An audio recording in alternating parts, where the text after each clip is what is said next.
What is going on, everybody? ZyoniK here, and today's video is going to be a little bit different. This last weekend we had the first Pokemon Go PvP tournament hosted by the Pokémon Company in Liverpool here in England. It was an amazing event, and what you guys are going to see in today's video is firstly going to be kind of a recap, a first-person look at what the event was like. After that, we're going to be talking about the details and the feedback that we're giving to Niantic and the Pokemon Company. And then finally, we're going to be talking about the future events that you guys can attend. This was an amazing time, and honestly, for those of you who have been a part of the community since 2019 with the Silpharina, PvP is back. I hope you guys enjoyed today's video. Let's go ahead and get right into it.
So I hope you guys enjoyed that. That was my first kind of official vlog to an extent. I know I didn't really talk in it. Actually, I didn't talk in it at all. But I wanted to capture the moment for you guys so you can understand what it's like being at one of these tournaments. The space was massive and had a lot of room for all the players there for the trading card game, the VGC, and Pokemon Go PvP, which was awesome to see. But before we get into the nitty-gritty details that you guys need to know about and the feedback that we have for the Pokemon Company and Niantic, I just want to give a huge congratulations to the top 4 players and winners. So we have Lurgan Rocket, who took first place, Statistan, who took second, a Mind Joke Pogo, who took third, and JB Cow 1987, who took fourth. These battles were amazing. Looking over the shoulder, watching the gameplay was absolutely insane.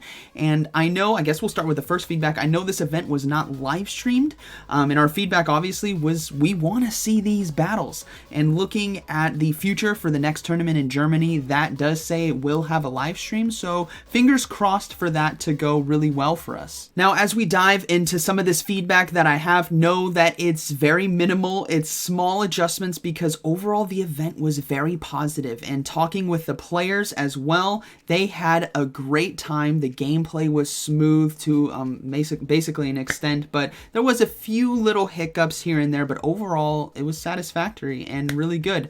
And also, you guys may be wondering why I didn't compete. I wanted to be there to support the community and document this event for you guys. If I was focused on battling myself, I wouldn't really be able to capture this moment. I wouldn't have been able to talk with the judges and give feedback or talk with the players in between battles. I would have just been zoned in on my own performance and trying to win, which is not the point of me being there. The point there is to support you guys, the community. So that is why I did not battle in this tournament. But we have a lot of great things we want to talk about here. So when you first get to the event, if you guys followed me on Twitter, you would have seen a lot of these posts. I was going throughout the day posting this on Twitter. But when you first get there and you get to the Pokemon Go section, you have sign-up sheets. One sheet is for the player that you hand the sheet to, your opponent basically, and the other sheet is for the judges. The one that you hand to your opponent is going to have your roster with the combat power and the name of the Pokemon. That way your opponent knows what team you are bringing so they can choose what to bring against you, right? That's the whole premise behind pick 6, choose 3 formats. The second sheet had an addition to the combat power and the Pokemon itself. It had the move set as well, so the judges could know if there was a discrepancy. Maybe there was 2 different Hypnos and a player was bringing, right, with different move sets. You have to use the same Pokemon without TMing any of the moves. So one thing for feedback that myself and a lot of the other players gave to the judges and the leads of this Pokemon Company event was to add on IVs to this feedback, or to the sheet basically, for the judges, to make sure that, you know, if they do have a Hypno with the same moves and the same combat power, there could still be different IVs, which means it's technically 2 different Pokemon. So shout out to Not Rob on Twitter for tagging me about this. That was great feedback, and we did provide that to them. The next thing is the phones. I'm sure you guys have seen the phones. They are all the same, exact same Android phones that the Pokemon Company actually purchased for this event and future events as well. So you guys are probably going to use the same phones that they did there. When it comes to logging into the game, since it is an Android phone, you guys can use the Pokemon Go account that you have signed up with in order to log in. So really, no one had any issues there, and you didn't need to have a Play Pokemon account in order to battle in the tournament. You just had to log in with your Google or your Facebook, etc. Now, some feedback we had about the event when it came to the battling was have dividers on the table. It's very common for when you're battling that you don't want the ability to see the opponent's hand motions, right? Because different hand motions could be a tell for what charge move they are throwing. And while we want to assume that everyone is being fair and not peeking, it's human nature to probably do so in critical moments. So the feedback was on those tables, just get up a nice divider so that the players don't have to hide their phones under the tables, which you guys saw some of the players do in the video beforehand. But just a small thing that they can add there. Now, this tournament was double elimination, meaning that even if you lost in a round, you move down into the losers bracket and you can win your way back up into the finals. So it's a really cool way to fight back if you did lose, but if you did lose twice, you were knocked out of the tournament. Now, all of these battles as well were recorded. The phones themselves had recording software. So before you get into a battle, you turn on the recording software. When the battle's over, you turn it off. That way, if there are any discrepancies, the judges can review the battle footage to see what needs to be done or what took place. Some feedback that we had, myself and the other players, was we think overall the judges were good. There were a couple major disputes, only a couple though, that came down to the real technicalities of the energy and damage and CMPs and all that kind of stuff, where more advanced, really advanced game knowledge would really help out with the decisions there. So our feedback is in the pool of judges that they do have to make sure they have someone who is very, very knowledgeable. We're talking top tier knowledge of the game, the mechanics, and everything that's happening. So if they need to be called in for a major critical dispute, they can handle that much better. But overall, I think the judges did a great job this weekend, and the players as well thought the same. And then we did talk about the live stream as well. But overall, this event was great, guys. It was so good. It was so great to see everyone there, battling, having fun.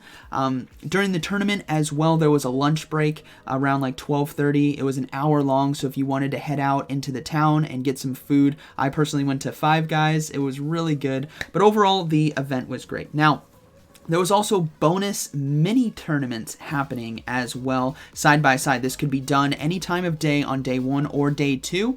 And what this was a round robin tournament with 4 players. So you sign up for it. You had to, well, you got a free ticket just by coming to the event, and then everyone after cost $5 or £5 basically. Now, you may be thinking, oh, well, we have to pay for it. That's kind of a rip.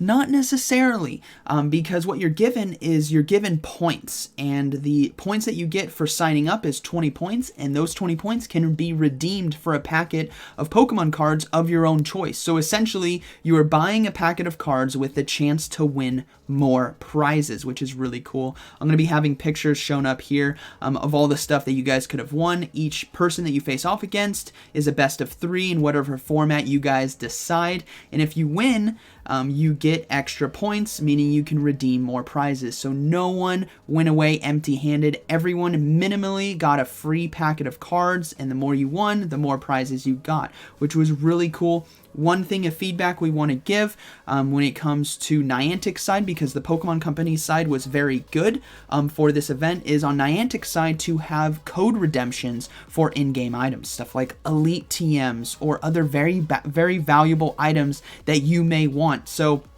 if maybe you want a bundle of like star pieces and lucky eggs, and that's what you're looking for, and it costs like 40 points to get that, you could redeem those points for that code. And obviously Elite TMs, Elite Charge, Elite Fast is very valuable to us battlers who are the ones doing the battling. So I think those are some small things that they could adjust, but guys, overall, I'm telling you, this was so good. Please sign up for a tournament and attend. There are going to be a lot of tournaments coming up. And one last piece of feedback that I do have, this is specifically for Niantic. I would love the Pokemon Company as well to push this, but this is definitely for Niantic, is to push the knowledge of these tournaments, as I think there was an in-game post basically like 3 days before the event.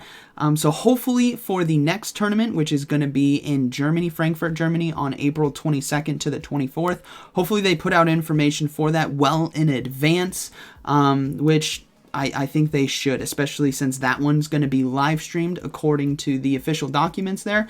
But yeah, I think they need to push it and let you guys know, because honestly, guys, it was so good. So for the upcoming events, the next one in Europe is going to be in Frankfurt, Germany. You guys can already sign up for that right now. I'll have a link down in the description for that. That is going to be April 22nd to the 24th. And I will be there again. It's not too far away, just a short plane ride for myself. So I will be there to support you guys, cheer you guys on, document the event, and have fun in the mini games.